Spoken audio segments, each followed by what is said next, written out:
In the depths of space, long before the creation of the Earth, the merger of two neutron stars created energies 1 billion times higher than the light of every star in our galaxy put together. In this neutron-rich environment, elements absorbed neutrons, and before they could decay, another and another until they took on somewhat stable forms, expelled away from the merger event towards the interstellar nebula that would later coalesce into the sun and planets that make up the solar system that humans came to inhabit. Geological processes came to settle almost 16% of the thorium in India, mostly concentrated in the coastal monazite sands. But strangely, very little uranium made it to our shores. This quirk of fate meant that when our nuclear energy program was conceived, the creators had to think of a future in which the country would be able to supply its own nuclear fuel. The problem was obvious and its solution simple, in theory at least. Thorium is not fissile, but it has a potential to turn into something fissile. So in stage 1, we'd build pressurized heavy water reactors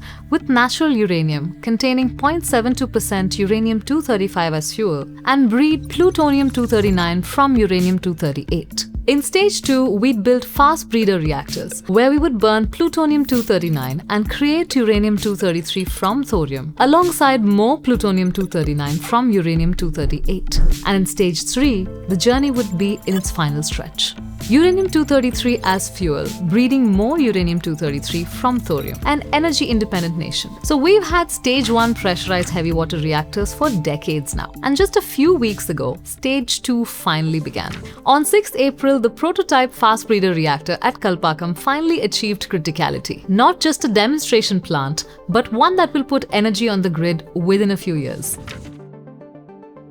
Every nuclear reactor generates heat and eventually boils water. It's how they generate and transfer this heat that makes each of them different. So here's what sets the Prototype Fast Breeder Reactor, or the PFBR, apart. The fuel is plutonium-uranium oxide. The plutonium-239 used in this reactor was bred in stage 1 from uranium-238, which when bombarded with neutrons turns into plutonium-239. If you're not sure what beta decay is, let me tell you. It's basically the transformation of a neutron to a proton and an electron, which increases the atomic number by 1, shunting the element right on the atomic table. So hitting things with neutrons lets us turn one element into another. Plutonium-239 can sustain a controllable chain reaction only in the fast spectrum. So we can't use water to transfer heat like we did in stage 1 pressurized heavy water reactors. Water slows down neutrons, pushing them into the thermal spectrum. Thermal spectrum neutrons are more readily absorbed by other elements, like the uranium-238 itself, so they don't allow plutonium-239 to sustain a controlled chain reaction. So for stage 2, scientists had to swap the water out for sodium. Now you're probably thinking, Sira, have they thought this through? Isn't sodium one of the most reactive elements in existence? Reacting violently with both air and water, which are two of the most common things around? And if you're thinking that, you're absolutely right. Spot on, right on the money. In fact, issues with sodium coolants have always plagued this class of reactor. Superphénix in France and the Monju reactor in Japan both ran into issues with sodium leakage. But fortunately, due to our somewhat belated arrival to this stage, we've had the opportunity to study those failures and put in preventative measures to keep the same fate that befell those reactors from happening to us. Though, especially in the case of Superphénix, that was definitely not why it failed. The molten sodium in the PFBR is inside the reactor vessel. Or, another way to imagine it is that the reactor core containing fuel rods and control rods is submerged within liquid sodium. The primary coolant pumps drive the sodium from the cold pool through the reactor. This heats them up, and then the pressure from the pumps pushes the sodium from the hot pool through 4 heat exchangers, which further transfers this heat from reactor core to the secondary sodium loops. They're basically playing hot potato with the reactor core's heat. You take it. No, you take it. No, it's just too hot. I need water. Yeah, I can take this, no problem.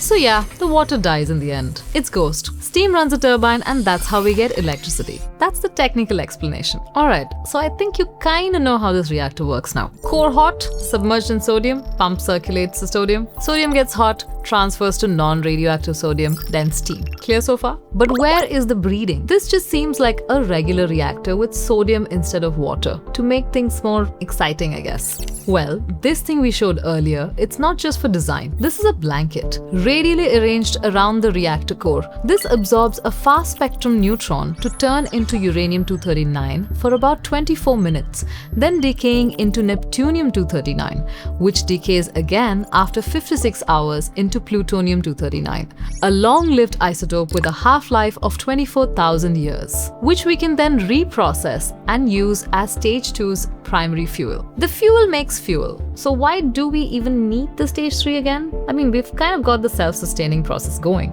Unfortunately, as we discussed at the start of the video, India is rich in thorium but poor in uranium. We depend on other countries for it, like Russia, Kazakhstan and Australia, and maybe soon Canada. So in stage 3, we will put thorium into a blanket, and just like uranium-238, it will absorb a neutron and then undergo successive beta decays to turn into uranium-233, which has a half-life of 150,000 years. With uranium-233 as a primary fuel, we can keep breeding more of it using thorium. On stage 3's completion, these reactors will be able to account for all of India's electricity requirements for 900 to 3,000 years. I guess depending on whether you're the kind of person who leaves the light on or off when you exit the house. There's a long way to go, but the much delayed second phase is finally underway. And once low power testing is completed, this reactor will be followed by 2 more in the same power plant. These are not small reactors. 500 megawatt electric means it can power around 200,000 homes. And why you see so much excitement globally around this is because this is the only way we can produce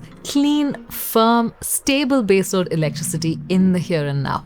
From far away galaxies, massive packets of energy race through the universe to land in our backyard. And ever since we found out, generations of scientists have been dreaming of cracking them open to get at the energy within, gifts from the cosmos that we must now learn to unseal at a planetary scale.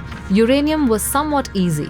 Thorium has been a tougher nut to crack, aside from small experimental setups. And do note that they have not actually done it yet. But given what they've already accomplished, it is not too far to extrapolate that this is the dawn of the coming of the thorium age. I hope you guys enjoyed this video. We will be back soon with more, for real this time. Bye.